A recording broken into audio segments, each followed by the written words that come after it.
So XSG3 asked me a question about Luther.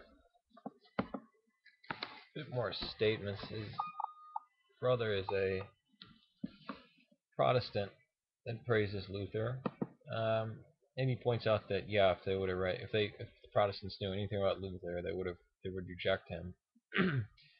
They pick so hard on the Catholics, yet when it comes to Martin Luther and John Calvin, they get a pass. And I get a comment. It's kind of funny. I got that message, and I get this comment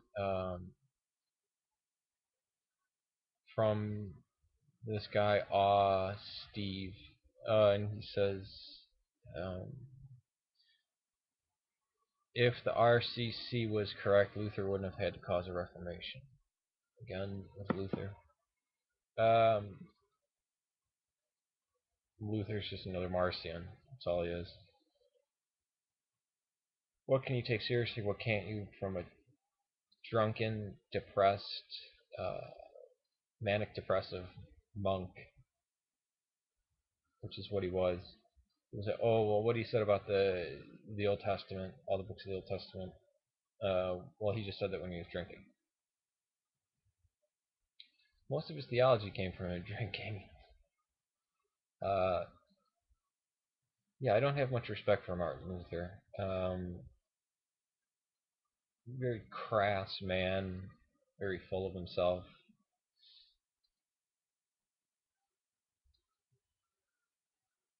He's the first of the new Protestants.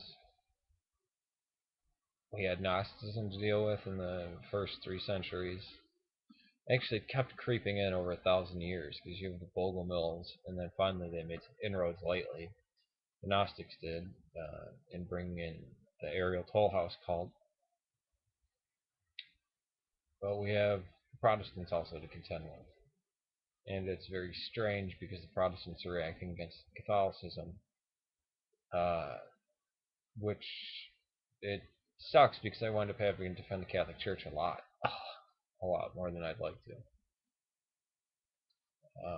Actually, I feel like garbage, so I'm going to end this video right here and try to get some rest.